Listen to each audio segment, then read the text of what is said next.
I used to think loyalty was the same thing as love. That if you stood by someone long enough, helped them, forgave them, cleaned up after them, they'd eventually see what you'd done for them and give a little of it back. Turns out, some people only see loyalty as opportunity. My sister Lily was like that from the start. When we were kids, she was sunshine to everyone else. Bright smile, loud laugh, could charm a teacher into forgetting homework in seconds. But at home, I saw what came after the smile. The lies. The excuses. The way she'd turn on the tears when she got caught. And how Mom would fold every single time. "Tommy, she's just young," Mom would say. "Be patient with her." And I was. For years. When she was 16, she borrowed our mom's credit card to buy a dress for prom. She said she'd pay it back from her babysitting money. She didn't. Dad grounded her for a week. She cried for 2 hours, then somehow convinced Mom to let her go to the dance anyway. I remember watching her leave that night, in that dress, laughing like the world was built just to forgive her. That was Lily.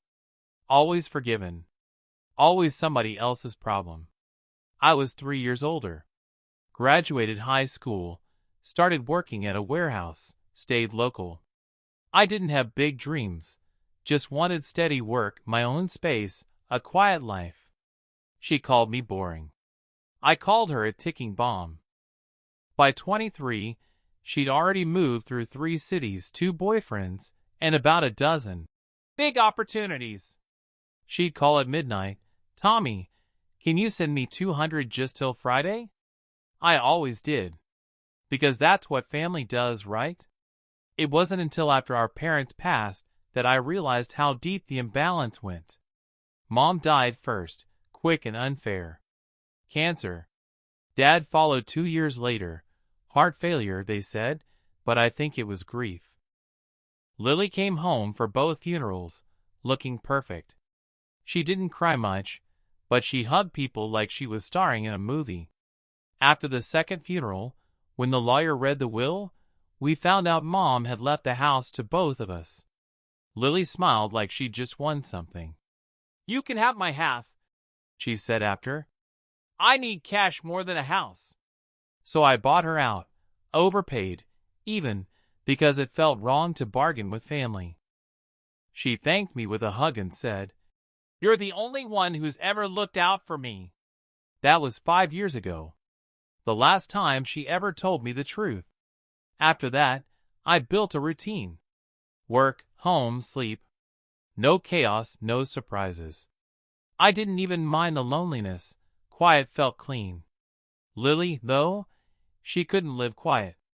Every 6 months, she had a new job, new boyfriend, new project. Every call was a favor waiting to happen. At first, I helped out of guilt, then out of habit.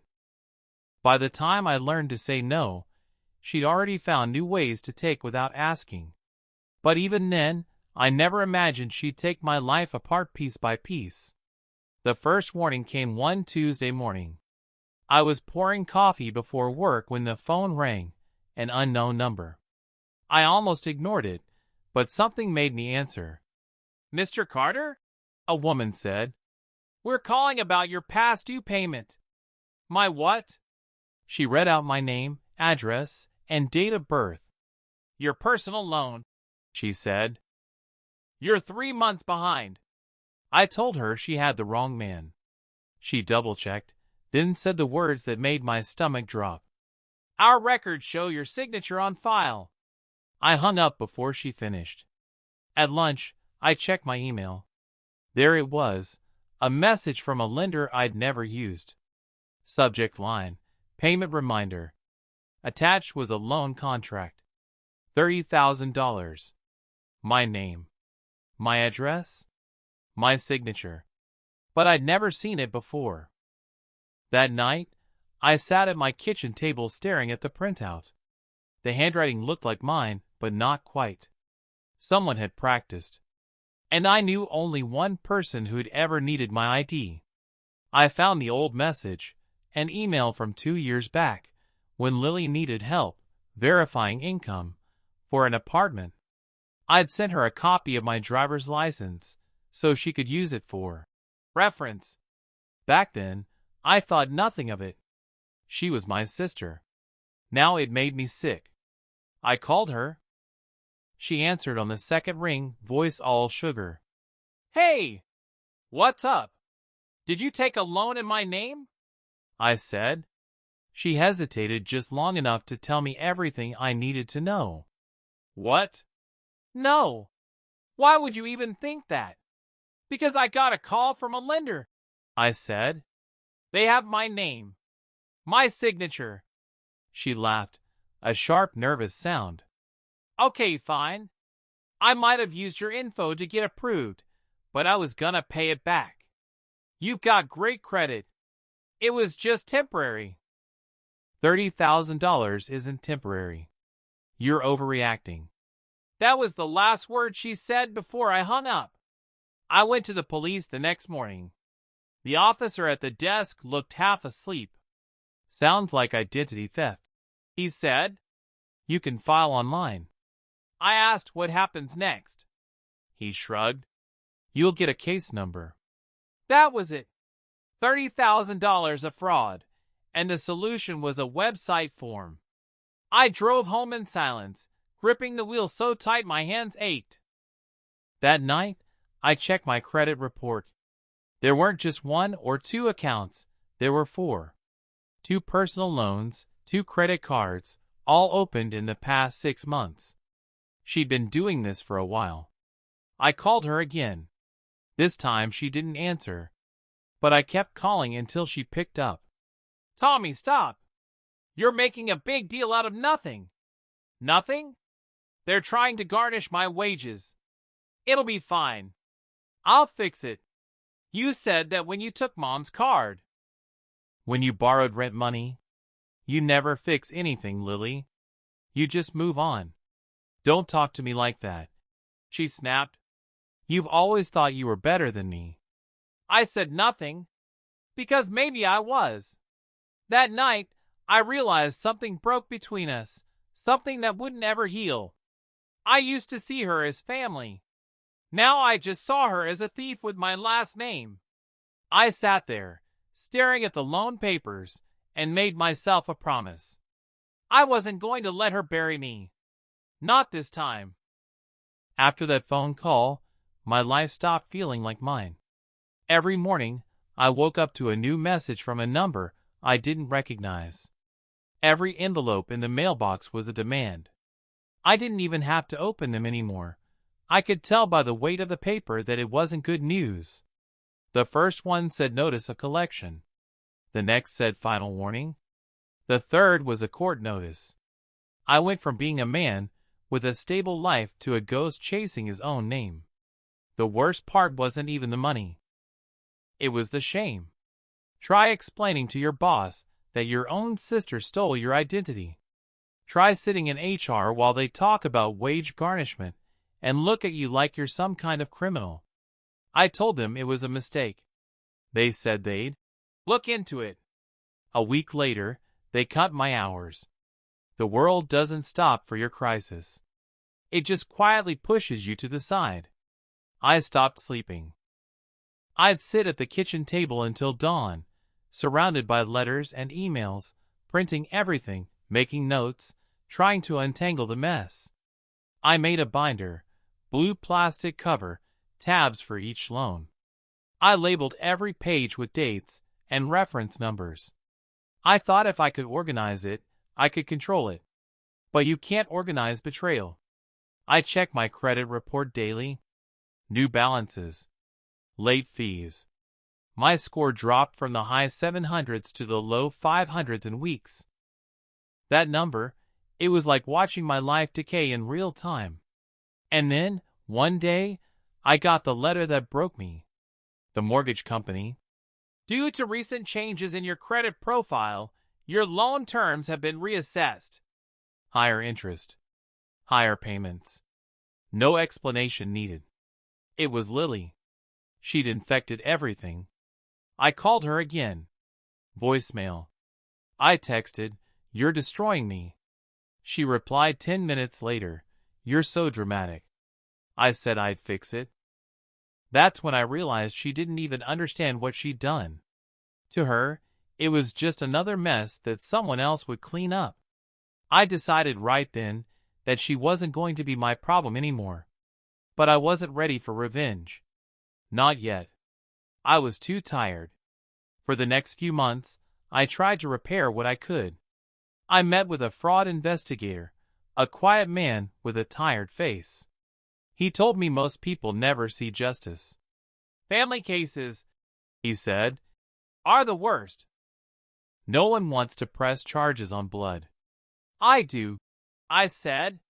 He looked at me like he wasn't sure if I meant it. I did. Bills kept coming. Collectors called at work. I started losing friends, not because they didn't care, but because I couldn't talk about anything else. I was consumed.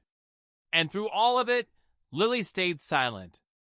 Until one night, she called me. I didn't answer at first. But then I thought, maybe she's finally ready to take responsibility. When I picked up, she was crying. "Tommy, they froze my account. They're saying there's an investigation." "You'll manage," I said. "You have to help me," she said. "You know how to talk to these people." "Yeah," I said. "I've had practice." "Please," she said. "You don't understand. I could go to jail." "You should," I said. She went quiet, then hung up. I sat there in the dark after that call and realized something important. I wasn't angry anymore. Anger means you still care. What I felt was colder, a kind of clarity. That night, I decided I wasn't going to stop her. I was going to let the world do what it does best, crush people who think they're untouchable. But first, I was going to make sure it knew exactly where to find her. I started tracing everything. I went through the loan papers line by line. I found contact numbers, old addresses, even email domains. One document listed a secondary contact, her number. Another listed an IP address that matched a location in her city. That was all I needed. I sent copies of everything to the investigator with a note. "The person responsible is my sister, Lily Carter. I have attached her contact information and supporting proof." He called me the next day. "You sure you want to do this?" he asked. "It'll get messy." "It already is," I said. The next weeks felt like waiting for a storm you know is coming but can't see yet. Nothing happened at first. Then, one morning, my phone buzzed, a call from the investigator. "We've confirmed the fraud," he said. "Your name will be cleared. The lender is pursuing the real borrower." "The real borrower," I repeated. "You mean Lily?" He hesitated. "Yes, sir. Your sister." I didn't say anything. Just nodded even though he couldn't see me. That night, Lily called again. Her voice was small, scared. "They're saying I forged documents. They might press charges. Please, Tommy." "You can tell them it was a misunderstanding." "No," I said. "You can't do this to me. I'm not doing anything," I said. "I'm just not saving you." She cried. The same sound I'd heard since we were kids. It didn't work this time. When she hung up, I poured a drink and sat by the window. Outside, it started to rain. And for the first time in a long while, I felt clean. I didn't sleep much that winter. I'd lie in bed with the ceiling fan spinning slow above me, the house quiet, and my mind still replaying every word she'd said. Every lie. Every time I believed her. When you've been betrayed by someone you love, it's not the money you mourn. It's the version of them you built in your head, the one that never really existed. That's what keeps you awake. But eventually, the sleeplessness becomes purpose. The investigator sent me copies of what they'd found. Email threads, transaction records, applications, each one a step in the trail she'd built, neat, deliberate, confident. She'd taken her time. She used her old addresses, her own phone, her own computer. She even wrote brother under the relationship field in one of the loan applications. It wasn't an accident. It was strategy. I remember staring at one of the forms for an hour. The signature looked like mine, close enough to pass, far enough that I could see her in it. Her arrogance lived in that curve of the C. I didn't feel rage anymore. Just a kind of focus, like tightening a screw until it stops moving. The investigator asked if I wanted to file charges. Most people don't, he said. They don't want to destroy what's left of the family. There's nothing left to destroy, I told him. He said they'd need me to cooperate, provide additional documentation, testify if it came to court. I said yes to everything. For the first time in months, I had direction. I started documenting everything like a detective. Dates, calls, emails. I wrote down every time she contacted me, every text, every voicemail. One message stood out. You always think you're better than me. But you're nothing without me, Tommy. You need someone to blame, or you'd have to face what you really are. She still didn't get it. I saved it, printed it, and added it to the binder. Every word she gave me became evidence. Then one night, she showed up. Unannounced, uninvited. I was sitting in the living room when I heard her car pull up. The knock came soft, then frantic. When I opened the door, she looked like a ghost, pale, tired, eyes red from crying. I just need to talk, she said. I didn't move. Please, Tom. So I stepped aside. She came in, trembling, hugging herself. I didn't mean for it to get this bad, she said. I didn't answer. They froze my accounts. They said I could lose everything. You have to tell them it wasn't fraud. It was fraud, I said. You're my brother. And you used that like a weapon. Her lip trembled. I didn't think you'd go this far. Neither did I said. She looked around the house, the one I'd bought, the one I'd worked for. You're really going to let them ruin me? I looked her straight in the eye. You already did that to me. After she left, I didn't feel satisfaction. I felt something better, finality. It was like closing a door and knowing you'd never open it again. The next day, I called the investigator. She came here, I said. Tried to talk me out of it. He sighed. That's common. People get desperate when the walls close in. I'm not changing my mind, I said. Good, he said. Because it's moving forward. The investigation dragged on for months. Fraud cases always do. But time was on my side now. Every delay was another day her name sank deeper into the system. Every report, every form, every record tied her actions to her signature, the fake one she'd made look like mine. I watched her confidence unravel online. Posts turned from hustle and success to vague sadness. Then silence. Friends of hers reached out to me, quietly, awkwardly. Is it true? One of them asked. I didn't answer. I didn't have to. The truth was already louder than any explanation I could give. By the time the case went to review, she was out of money. Her credit was wrecked, her car repossessed, her job gone. The same spiral she'd put me through was swallowing her whole. The investigator called one last time.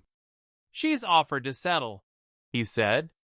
Restitution, repayment, signed admission. Does that make it go away? I asked. For you, yes, he said. For her, it stays. I agreed. Not out of mercy, but because justice doesn't need noise to be effective. The settlement came through 2 months later. A small payment, nothing compared to what I'd lost. But attached to it was a document, her confession. She'd written it herself. I, Lily Carter, acknowledge that I used my brother's identity to secure personal loans and credit accounts without his knowledge or consent. I read it 3 times. Her handwriting had always been round, pretty.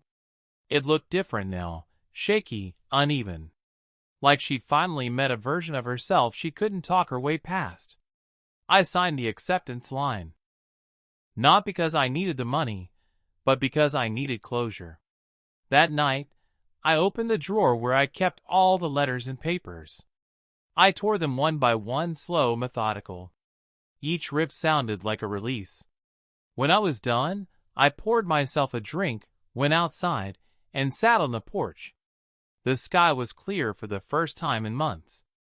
And I realized something I hadn't felt in a long time. Peace isn't loud. It's the quiet you earn after years of noise. I didn't hear from her for almost a year.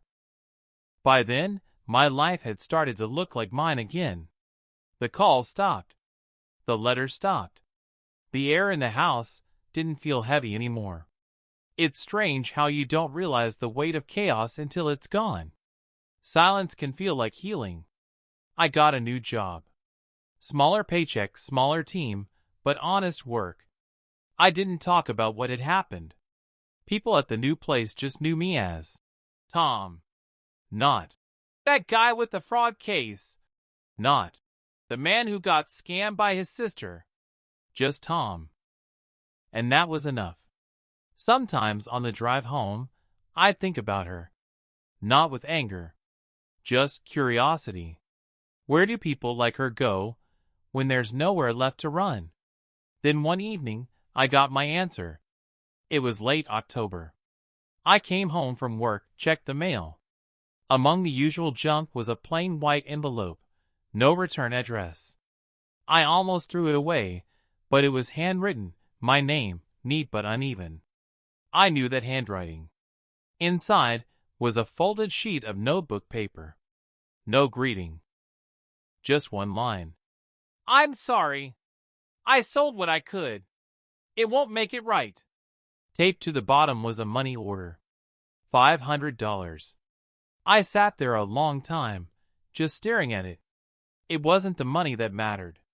It was the fact that, for once in her life, she didn't ask for anything in return. I'd put the note in the same drawer where I kept the first loan letters, the place where her mess used to live. But this time, it didn't feel like poison. It felt like an ending. A few months later, I heard from a mutual friend that she'd moved out of state. New job, low-paying, small apartment. Apparently, she doesn't tell people much about her family anymore. I guess neither do I. Some nights, I wonder if she ever tells the story, if she paints herself as the victim or if she's finally honest about it. I'll never know. And I don't need to. Because the truth isn't about what people believe. It's about what you can live with when the lights go out. Last spring, I rebuilt the porch steps. The wood had started to rot, and I figured it was time to fix them. It felt good, working with my hands again, measuring, cutting, getting something right the first time. When I finished, I sat there in the fading sunlight, same spot where I'd once watched everything fall apart. Now it was quiet, just the sound of wind through the trees. And I realized something. Revenge doesn't always look like payback. Sometimes it's just not caring anymore. Sometimes it's sleeping through the night, while the person who hurt you can't. She stole my name. But I took it back, one bill, one letter, one signature at a time. And now it's clean again. I still keep that drawer closed most days. But every once in a while I open it. The note, the money order, the last trace of her, all still there. I don't touch it. I don't throw it away. It's not forgiveness. It's a reminder. A reminder that some lessons cost everything you have to learn. And that sometimes, the only way to move on from family is to let them live with what they did. That's my story. Not a tragedy, not a triumph. Just the truth.